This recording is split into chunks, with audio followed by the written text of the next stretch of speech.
ನಮಸ್ಕಾರ. ನನ್ನೆಲ್ಲ ಕರ್ನಾಟಕದ ಜನತೆಗೆ 18 ವಯಸ್ಸಾಗಿದೆ ಅಂದ್ರೆ ಯುವಕರು ಕಡ್ಡಾಯವಾಗಿ voter I D PAN card ಅಷ್ಟೇ ಮಾಡಿಸ್ಬೇಕಂತ ಏನಿಲ್ಲ. ಡ್ರೈವಿಂಗ್ ಲೈಸೆನ್ಸ್ ಕೂಡ ಮಾಡಿಸ್ಬೋದು. ಅದು ಮಾಡಿಸೋದ್ರಿಂದ ನಿಮ್ಗೆ ವಾಹನ ಓಡ್ಸೋಕ್ಕೂ ಪರವಾನಗಿ ಸಿಗ್ತೈತಿ. ಮತ್ತು ನೀವು ಯಾವುದೋ ಒಂದು ದೂರ ಟ್ರಿಪ್ಪು ಮತ್ತು ವಾಹನ ಓಡಿಸ್ಬೇಕಂದ್ರೆ ಡ್ರೈವಿಂಗ್ ಲೈಸೆನ್ಸ್ ಕಡ್ಡಾಯವಾಗಿ ಬೇಕು. ಯಾಕಂದರೆ ಪೊಲೀಸರು ಮತ್ತು ನಿಮಗೆ RTO ಹಿಡಿದ ತಕ್ಷಣ ಡ್ರೈವಿಂಗ್ ಲೈಸೆನ್ಸು ಮತ್ತು ಕಡ್ಡಾಯವಾಗಿ ಇನ್ಶೂರೆನ್ಸ್ ಕೇಳ್ತಾರೆ.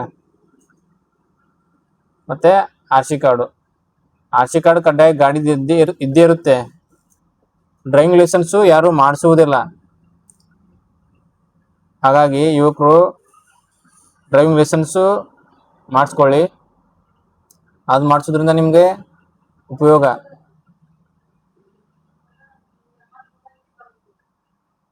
ಇದ್ದೇ ಇದೆ.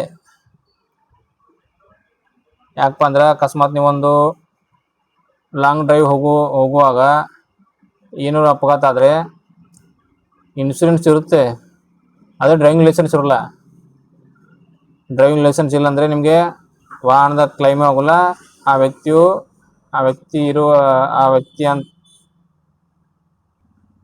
ವ್ಯಕ್ತಿಯ ಕೂಡ ಪರ್ಸನಲ್ ಕವರ್ ಕೂಡ ಬರೋಂಗಿಲ್ಲ. ಹಾಗಾಗಿ ಡ್ರೈವಿಂಗ್ ಲೈಸೆನ್ಸು ಕಡ್ಡಾಯವಾಗಿ ಮಾಡಿಸ್ಕೊಳ್ಳಿ. ನೀವು ಡ್ರೈವಿಂಗ್ ಲೈಸೆನ್ಸ್ ಮಾಡೋದಿದ್ರೆ ಜಿಯೋ ಆಫೀಸ್ ಅಪೋಸಿಟ್ ನಮ್ಮ ಗ್ರಾಮೋನ್ ಐತಿ, ಅಲ್ಲಿ ಬಂದು ಕೂಡ ಮಾಡಿಸ್ಬೋದು.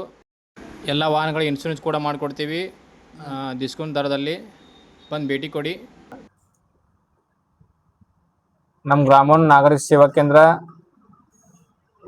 ಗರಗ್ ಯೂಟ್ಯೂಬ್ ಚಾನಲನ್ನು ಸಬ್ಸ್ಕ್ರೈಬ್ ಮಾಡ್ಕೊಡ್ಲಿಲ್ಲ ಅಂದರೆ ಸಬ್ಸ್ಕ್ರೈಬ್ ಮಾಡ್ಕೊಳ್ಳಿ.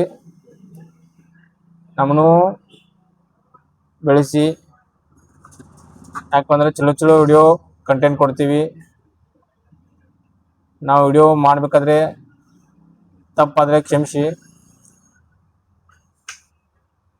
ಯಾಕಪ್ಪ ಅಂದ್ರೆ ಕಂಟೆಂಟ್ ಮಾಡುವಾಗ ಒಂದು ತಪ್ಪು ಒಂದು ಒಪ್ಪು ಹೋಗ್ತವೆ. ಹಾಗಾಗಿ ನಮ್ಮ ಯೂಟ್ಯೂಬ್ ಚಾನಲ್ ಹೋಗಿ ಸಬ್ಸ್ಕ್ರೈಬ್ ಮಾಡ್ಕೊಳ್ಳಿ.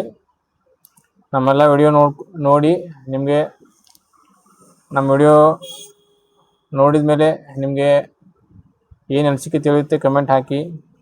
ಮತ್ತು ಹೆಚ್ಚಿನ ವಿಡಿಯೋಗಳನ್ನು ನಾವು ಅಪ್ಲೋಡ್ ಮಾಡ್ತೀವಿ. ನಮಗೆ ಸಹಾಯ ಮಾಡಿ. ಧನ್ಯವಾದಗಳು.